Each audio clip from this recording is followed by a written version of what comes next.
I recognise the Honourable Member, Melissa Lee. Annyeonghaseyo. Annyeonghaseyo, Mr. Speaker. On that note, I'd like to start by wishing everyone a happy new year, considering the Lunar New Year just actually happened and we have all been around many parts of the country, different parts of the country, celebrating the Lunar New Year, the Year of the Horse. Let me greet you in my mother tongue.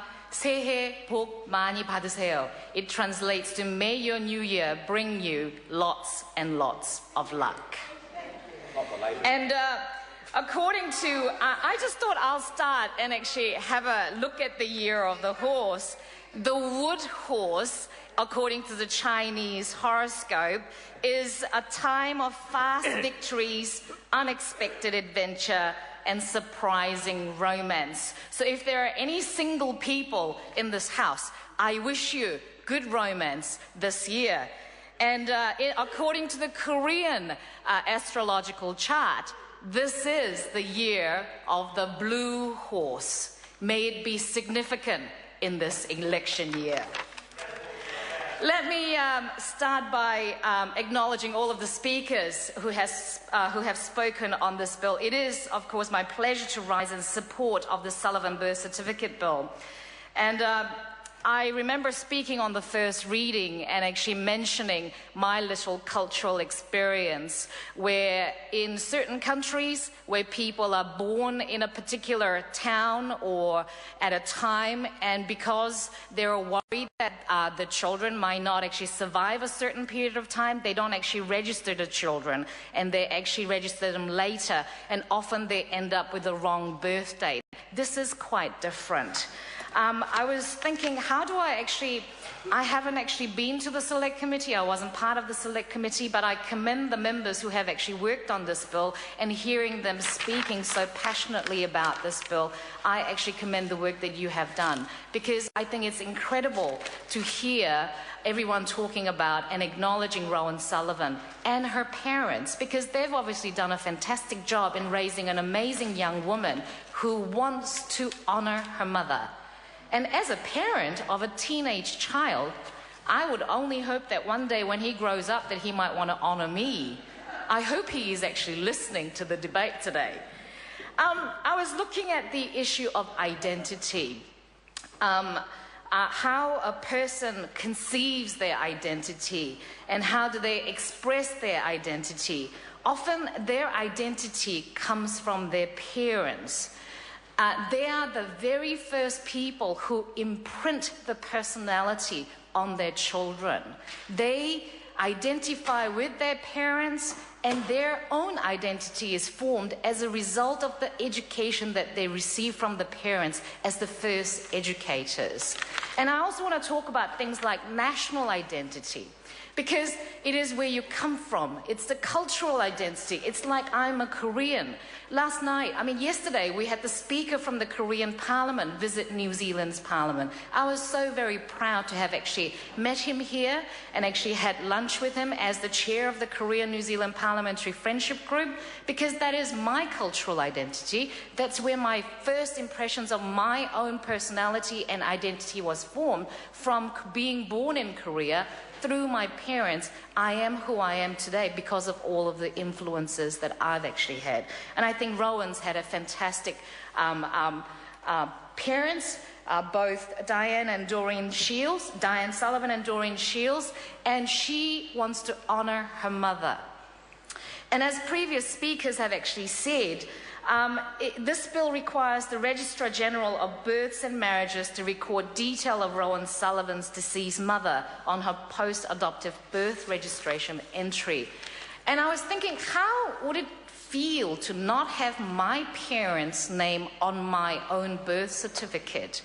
I wouldn't even know how to feel about that, because we all take it for granted. I know Mr. Haig talked about having children in his relationship, and how in the past, couples who are of same sex, when they adopt, it was only the one person who could actually adopt rather than both parents who can actually adopt. And so when you look at it that way and translating it into my own circumstances and my own life, you would sort of think, how would I feel if I did not have my parents both my parents' name on the birth certificate, and that would really upset me very much because I am who I am as a result of both my parents, my father and my mother. And for Rowan, it is both Diane and Doreen who have made her who she is. Mr. Speaker, Rowan's parents from birth were Diane Sullivan and her birth mother, and Diane Sullivan's partner, Doreen Shields. And Diane Sullivan's name was on her birth certificate, but Diane died in 2010 when Rowan was just 17. And that's only 2 years older than my son, who is now 15. And knowing my son and how young he is at 15, I mean, how devastating would it have been for Rowan to have lost her mother?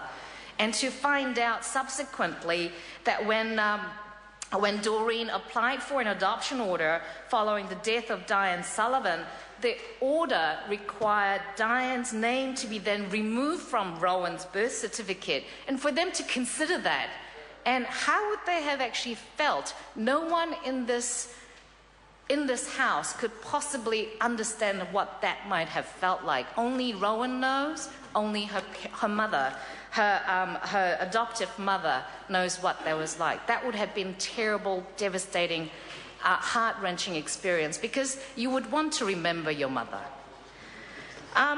Had Diane and Doreen been able to marry, as previous speakers have actually said, they would of course have been able to jointly apply for their names to be appearing on the birth certificate. And for someone who have actually gone through the process with some friends who have actually had help with human assisted reproduction, where a couple who could not actually have children for more than 15 years went and actually had some assistance.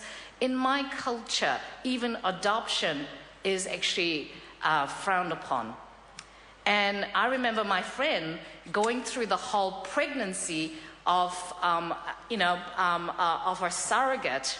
This actually happened outside of New Zealand, but her surrogate, the mother, was going through the pregnancy, and then the adopted mother, the mother, actually pretended she was pregnant right throughout the whole pregnancy. I remember her having to stuff her tummy with things to make her look like she was pregnant because she didn't want the stigma attached to her daughter when she finally came home as her daughter. So in that culture, so that heart-wrenching experience that she went through was something that made me sort of understand the kind of agony that Rowan and Doreen would have actually gone through, sir. Following the Marriage Amendment Act of 2013, same-sex couples are now able to marry and can apply to jointly adopt children. And so what this bill is actually doing is making a matter of fact.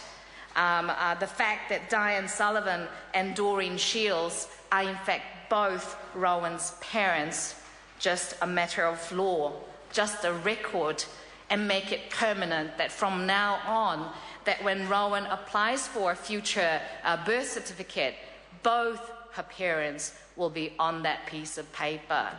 And for me, that piece of paper is very significant, because that is one way Rowan identifies herself. It's a certificate basically confirming what she has known all her life, that it was in fact both her parents, not just one, not the other, both of them were in fact her parents who brought her up so well, to be proud of who she is and honouring her mother, who has very sadly passed away.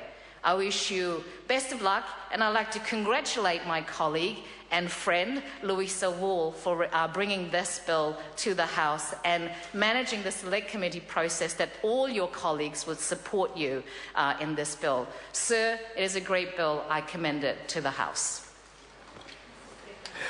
I call the honourable member, Poto Williams.